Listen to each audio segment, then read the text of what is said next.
This is Creating Your Encore Career and Becoming a Silver Entrepreneur with your host, Lynn Freest. Lynn will share ideas and expert advice from people that are walking in your shoes and living their encore careers, where they want and at the pace they want. You'll start a company of one with confidence and knowledge to live a fulfilled life of freedom and ease. Lynn is a coach and leadership consultant whose mission is to show senior leaders and experts how to start something refreshing and new after a full career in the corporate environment. Hello, and welcome to this episode of Creating Your Encore Career and Becoming a Silver Entrepreneur. Thanks again for listening. Well, with an encore career, the rewards are great. They're better than a cold beer on a hot day. And you can create value in the world beyond just winning that next pickleball game. You can work when you want, where you want, and you can do the work you love. You can live the dream. If you're getting started, just contact me at lynn@lynnfreest.com. So today, this is episode 183, and it's a solo episode.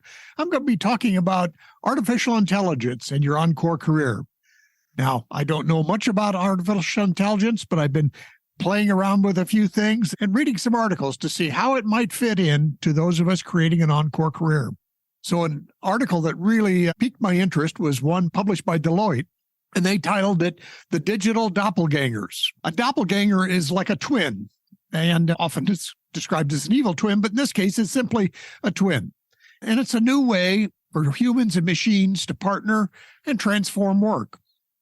Their opening story that Deloitte shares is a musician released a new kind of instrument, an AI version of their voice.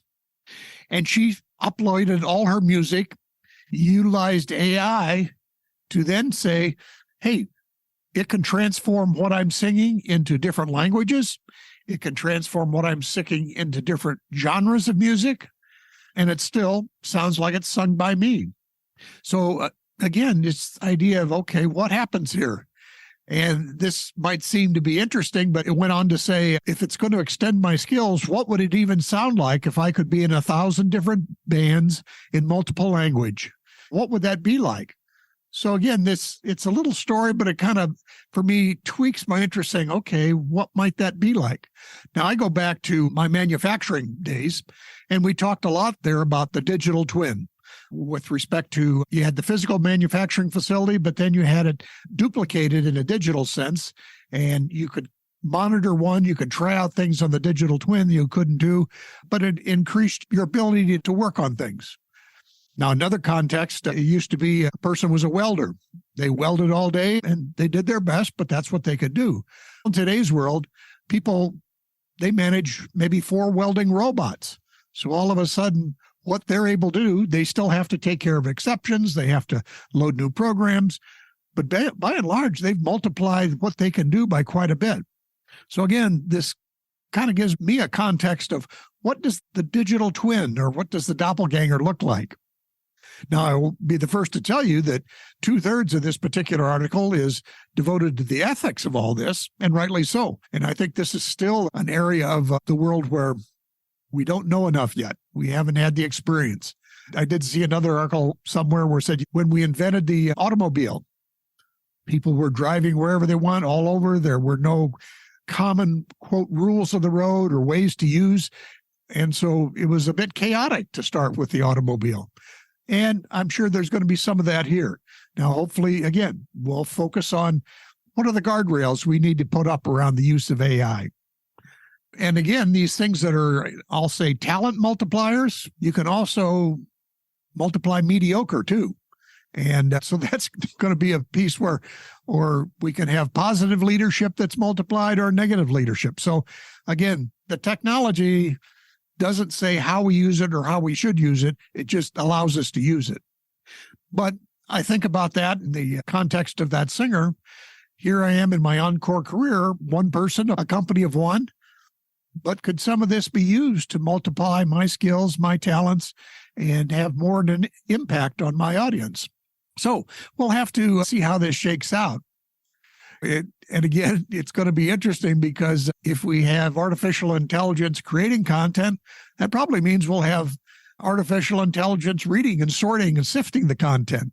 So it's just going to provide some interesting things as we move forward. And we'll have to accept the fact that it's going to be a little chaotic to begin with, and maybe forever, who knows.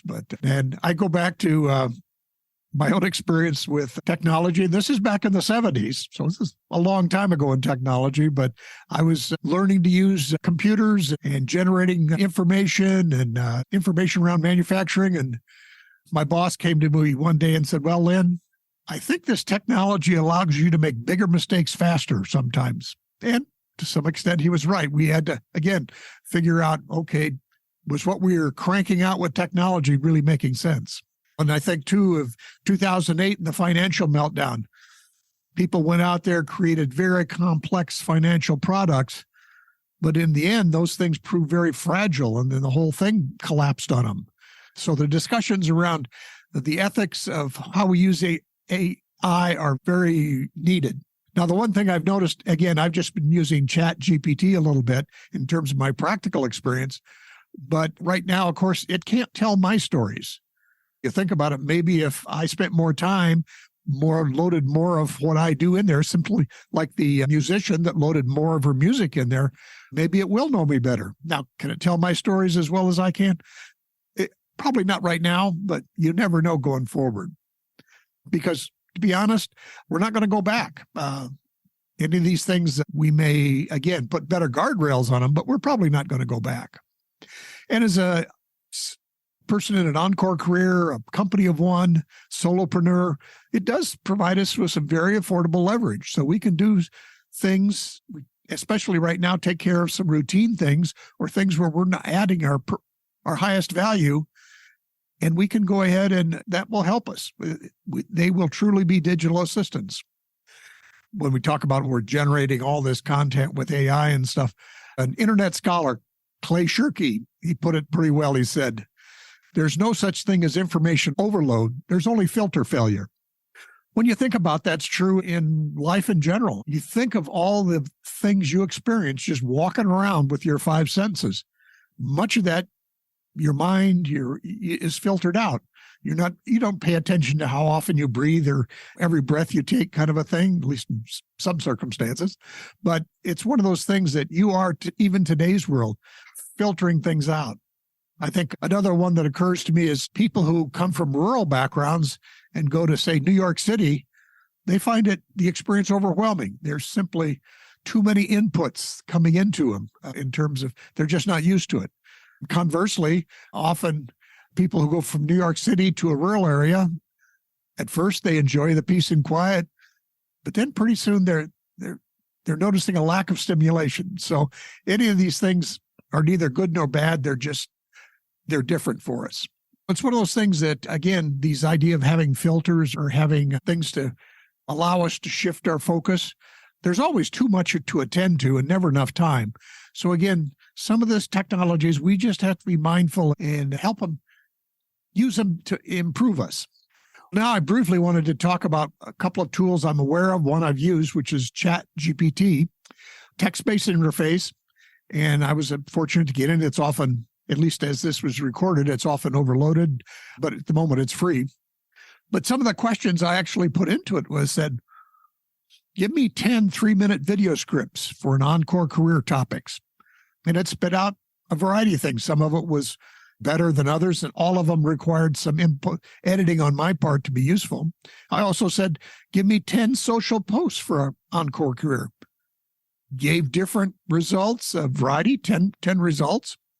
Then I even went a little farther and said, hey, can you give me an outline for a 15-minute podcast script on encore career topics? And it did a pretty nice job.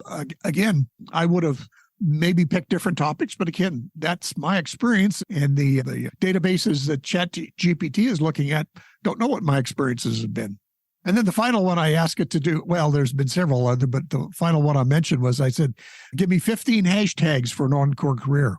And this is one of those where I think ChatGPT is probably pretty good at, because things like hashtags and topics, it probably does a pretty good job matching it on. But it's just interesting because that's one of those things that when I think about doing a social post and I can't ever think of what hashtag should I use, this was generated a bunch for me. Now, the next piece I'd like to just mention, and again, for something that this ChatGPT just came into use a few months ago, everybody is out there using it and putting on their own information on top of it. So one of the tools I have looked at is called Jasper AI. Now, they've really done some frameworks or some templates is what they call them. So they have templates to write blog posts or stories or even books if you have their long form content program, but also things like social posts, headlines. And interestingly enough, in this Jasper AI, they even have some things for creating images. So again, most of these and even the program people themselves will say, you'll need to go in and tweak these results. But they can give you at least a start, especially you think of writing blog posts or writing longer form content, social posts. Sometimes it's hard to start from scratch, but here at least you'll have in front of you some ideas, some places for you to start. And as soon as you have 4 or 5 ideas, okay, at least for me, then that starts to make sense. I can then again tell my stories, add my voice to whatever it's said there. Now, another company that, again, I just had a presentation on, but haven't worked with is Searchy, which is a company that, as I understand it, most of the time what they do is they create membership sites, they create things where people can collaborate, they can sell their courses, those kinds of things. But they've also incorporated AI into it in some similar fashions. If you need to write blog posts or different things like that with respect to your individual business. Again, this Searchy company has started to incorporate some of these AI features into it. And I think this is only going to explode. Just, again, at the time this is written, I'm reading where Google has started introducing their version of AI. And Microsoft has already put several billion dollars into ChatGPT to utilize it even in their Google suite of products for capturing meeting notes and odd things like that, things that I will admit that I don't understand how that's going to work, but it will prove interesting. So again, I think pulling it back into the context for us as social entrepreneurs, people in our encore careers, one will have to step up and look at this. And the good side of it is most of these things are literally text-based or even audio-based. So it's you're not going to have to learn coding. And that's one of the really interesting pieces about this. You just have to share your questions, share your stories, or like that example where a woman shared her music. So those are the kinds of things that's going to be interesting, and it won't be technically overwhelming. It may be harder to get our minds around it than it is to actually learn how to use it. But I think, again, it's a way for us who are in encore careers and solopreneurs to really get some leverage and make the most of what it is that we know. So just a quick recap. Again, I've got links in the show notes for this article from Deloitte and the Digital Doppelgangers, links to ChatGPT and Jasper AI. Again, just as a note, many of this, what we're talking about right now is text-based. But as I said, with Jasper AI, they're starting to do stuff with images. And multi-mode is coming. We'll be working with text, images, videos, and even audio.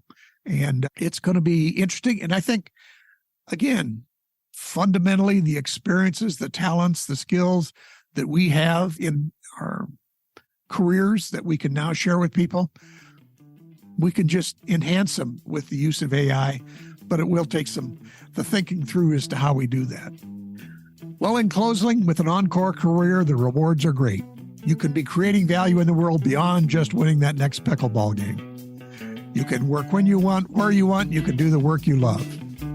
So if you're ready to get started, contact me at lynn@lynnfrias.com or head over to lynnfrias.com. You can listen to some podcasts and get on the email list. So thanks for listening, and we'll see you next time.